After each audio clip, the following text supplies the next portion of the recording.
जब मेरे पति मुझे रूम पर छोड़कर रात में काम करने के लिए चले गए तब मैं अकेली थी। उस समय रात के करीब 10 बज चुके थे। अचानक दरवाजे के पास मकान मालिक आ जाते हैं। मैं चुपचाप उनको देखती ही रह गई और यह सोचने लगी कि इतनी रात गए मकान मालिक यहाँ क्या कर रहे होंगे। उसके बाद मकान मालिक ने दरवाजा बंद कर लिया और कहने लगे, आज तो तेरे पति भी नहीं है। आज देखता हूँ मुझे कौन रोकता है। नल में मोटा बेलन धोने से उसके बाद वह मेरी ओर बढ़ने लगा। उसके बाद मकान मालिक ने जो किया, मैं आवाज भी नहीं कर पाई। दोस्तों, आज की कहानी बहुत ही दिलचस्प होने वाली है। वीडियो को लास्ट तक जरूर देखना, तभी मजा आएगा। मेरा नाम नेहा है। मेरी उम्र समय 20 वर्ष की थी और मेरी शादी को हुए लगभग 2 महीने ही हुए थे। उस समय में मेरे पति के साथ रूम पर रहती थी और मेरे पति शहर में काम करते थे। वह एक सामान डिलीवर का काम करते थे। मेरे पति का नाम संदीप था। एक दिन सुबह सुबह जब मैं बर्तन धो रही थी, तभी मुझे मकान मालिक देख रहा था। मकान मालिक का घर हमारे रूम के सामने ही है, इसलिए जब भी मैं कोई काम करती हूँ, वहां से पूरा दिखाई देता है। हमारे मकान मालिक की उम्र लगभग 30 वर्ष की थी। उनके परिवार में उनका एक बेटा था जो लगभग 12 साल का था और उसकी पत्नी किसी काम से अपने माँ के यहाँ चली गई थी। उस दिन अब घर में बाप बेटे ही थे। जब मैं बर्तन होकर रूम के अंदर जाने लगी, तभी मुझे मकान मालिक कहता है, सुनो नेहा जी, क्या तुम आज शाम हमारे घर पर 2-4 रोटी बनाने के लिए आ सकती हो? उस समय मेरे पति रूम में सो रहे थे और मैं बाहर अकेली थी। मैं सोच रही थी कि मेरे पति को पूछ लो, लेकिन मैंने सोचा कि पति की नींद नहीं खराब करती हूँ, क्योंकि वह रात में बहुत काम करके थक गए होंगे। बस 2-4 रोटियां की तो बात थी, इसलिए मैंने मकान मालिक को हाँ कर दिया, क्योंकि वह से बहुत ही अच्छा दिख रहा था। हम वहां पर कई दिनों से रह रहे थे। उस समय हमारी और उनकी अच्छी पहचान बन गई थी।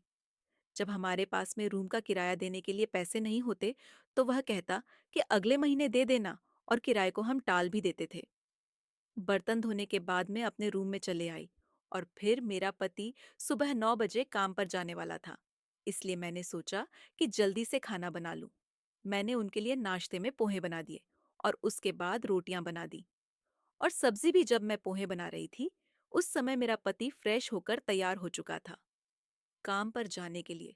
हम दोनों पति पत्नी बड़े ही प्यार से रहते थे और मेरे पति कभी भी मुझ पर गुस्सा नहीं करते थे। उसके बाद हम दोनों ने साथ में मिलकर खाना खाया और फिर उसके बाद मेरा पति काम के लिए रूम से निकल पड़ता है। पति के जाने के बाद में अकेले घर में बोर सी हो रही थी। मैंने सोचा, क्यों ना पति के कपड़े धो लिए जाए। मैंने कुछ कपड़े देखे और जो नहीं धुले थे, मैंने उसको को धोने के लिए बाहर गई। उसी समय मेरे मकान मालिक बाहर कुर्सी पर बैठे थे। घर के सामने वह मुझे देखकर ही मुस्कुराकर बोले, क्यों भैया, नहीं है क्या, चले गए? मैंने कहा, वह तो चले गए, वह तो रोज ही चले जाते हैं। मैं उस समय में लाल साड़ी में थी। बर्तन धोने के लिए मुझे नीचे झुकना पड़ता था। उस समय मेरे मकान मालिक मुझे कुछ दूरी पर ही थे। जहां से मैं जैसे ही झुकती थी, उनको सब दिखाई देता था, जिसके कारण मैंने सोचा नहीं था कि यह सब देखकर उनका तंबू बन जाएगा। जब वह कुर्सी पर से उठे तो मैंने उनकी ओर देखा, तो मैं हैरान हो गई, क्योंकि मुझे तंबू उठा दिखाई दे रहा था। कपड़े धोने के बाद मैं जब वापस आने लगी, तभी अचानक गलती से मेरी चप्पल निकल गई। जब मैं उनको पहनने के लिए पीछे मुड़ी तो मैंने देखा कि मकान मालिक अब भी मेरे तरफ सीधे देख रहा था और अब तो मुझे कुछ ज्यादा ही दिखाई दे रहा था।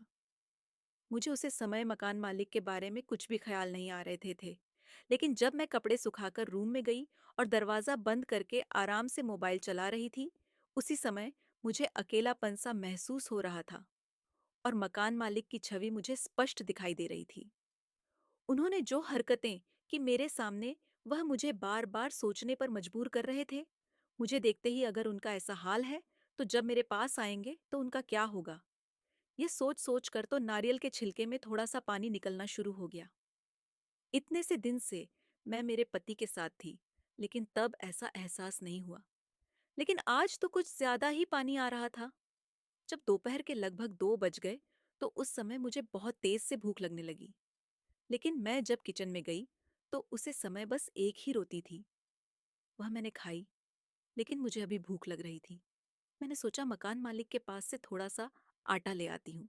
क्योंकि हमारे रूम से लगभग 3 किलोमीटर की दूरी पर चक्की थी, जहां पर आटा पीसने के लिए अगर मैं जाती तो मेरी भूखी ही शांत हो जाती थी। इसीलिए मैं मेकअप करके थोड़ा सा फैशन मारते हुए मकान मालिक के घर गई। उस समय मकान मालिक सोए हुए थे। मैं दरवाजे के बाहर ही खड़ी थी। मैंने उनको चाचा कहकर पुकारा। वह मेरी आवाज सुनते ही उठ गए और कहने लगे, क्या बात है नेहा जी? मैंने कहा, चाचा जी, मेरे यहाँ आटा खत्म हो गया है, मुझे थोड़ा सा आटा मिलेगा? क्या मुझे बहुत भूख लगी है तभी मुझे मकान मालिक कहते हैं? कोई बात नहीं नेहा जी, ये अपना ही घर समझो। उसके बाद वह कहने लगे, चलो मेरे साथ किचन में। उसके बाद में उनके पीछे पीछे किचन में चली गई। आटा एक डिब्बे में था। उन्होंने कहा कि डिब्बे से निकालो। आटा निकालने के लिए मुझे झुकना पड़ता था और ठीक मेरे सामने मकान मालिक खड़े थे। उनका ध्यान बार बार जब भी मैं नीचे झुकती मेरे मंगलसूत्र की ओर रहता था। उस समय घर में कोई नहीं था। मैंने इसी का फायदा उठाते हुए थोड़ी देर और दिखाने के लिए मैं धीरे धीरे आटा निकालने लगी और अब मैं ज्यादा देर तक नीचे झुककर आटा निकालने लगी। उस समय मैंने देखा कि मकान मालिक के अंदर कुछ हलचल हो रही है। अब तो उनसे रहा नहीं गया और कहने लगे, नेहा जी तुम यहीं पर रुको, मैं बाथरूम से आता हूँ। उसके बाद वह बाथरूम में चले गए और लगभग 5 मिनट बाद वापस आए। मैंने उनको कहा, शुक्रिया जी। तभी वह कहने लगे, कोई बात नहीं, वैसे भी तुम आज शाम को मेरे घर रोटियां बनाने आने वाली हो। मैंने कहा, हाँ आ जाऊंगी, आप टेंशन मत लो। मकान मालिक ने मुझे कहा कि तुम शाम को तुम्हारे घर के सारे कामकाज करके आना। मैंने कहा, ठीक है चाचा। मैं समझ गई थी कि चाचा जी सारे घर के कामकाज करके मुझे इतना टाइम से क्यों बुलाना चाहते थे, क्योंकि रात के समय उनका मन कुछ और सोच रहा था। मुझे पता था कि यह सब गलत था, लेकिन मैं भी वह जैसा सोच रहे थे उनके साथ दे रही थी। उसके बाद मैं आटा लेकर हमारे रूम पर आ गई। आने के बाद मैंने रोटियां बनाई और अपनी भूख शांत की। खाना खाने के बाद मैंने कुछ देर आराम किया और फिर उस समय शाम के 6 बजे चुके थे। जैसे जैसे टाइम होता जा रहा था मेरे मन में अजीब से हलचल होने लगी थी कि आज तो कुछ होने वाला है। मैंने घर के सारे काम काजी कर लिए और पति के लिए खाना भी बना दिया था। खाना बनाते रात के 8 बजकर 30 मिनट चुके थे। खाना बनाने के कारण मेरा मेकअप खराब हो गया था। मैंने फिर से मेकअप किया क्योंकि मुझे मकान मालिक के यहाँ रोटियां बनाने के लिए जाना था। जब मैं मेकअप करके मकान मालिक के घर गई तो वह मुझे बस देखते ही रह गए और उनसे रहा नहीं गया और कहने लगे, आज तो बहुत सुंदर दिख रही हो। मैंने मुस्कुराते हुए कहा, तुम किचन में चलो, मैं रोटियां बना देती हूँ। उसके बाद मैं रोटियां बनाने लगी। उस समय मुझे मकान मालिक मुझे ऊपर से नीचे तक देख रहे थे, जैसे मैं कोई रसमलाई हूँ जिसे खाने के लिए तरस रहे हो। उसके बाद मकान मालिक का मन बदल गया। तंबू पूरा बन गया था। मैंने देख लिया, लेकिन उनका ध्यान तो मेरी ओर था।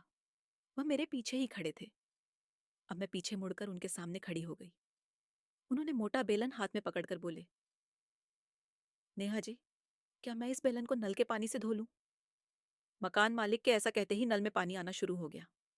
मैंने कहा, अब धोने का मन कर रहा है तो क्या देख रहे हो? नल तुम्हारे सामने है, धो लो। उसके बाद वह बेलन को नल में धोने लगे।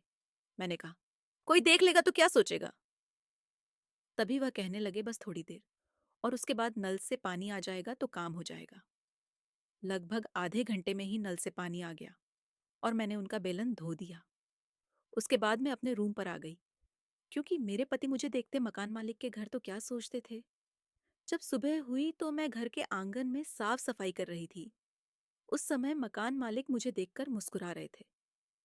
मैंने कहा, रात में तो बहुत मजा आया रोटियां बनाने में, लेकिन मैं चाहती हूं कि अभी इस रिश्ते को यही तोड़ देते हैं, क्योंकि यह रिश्ता ज्यादा नहीं चलेगा और यदि किसी ने हमें देख लिया तो मुझे मेरे पति तलाक दे देंगे। उसके बाद मकान मालिक भी रिश्ता तोड़ने के लिए तैयार हो गया और फिर हमने उसी वक्त उस रिश्ते को खत्म कर दिया।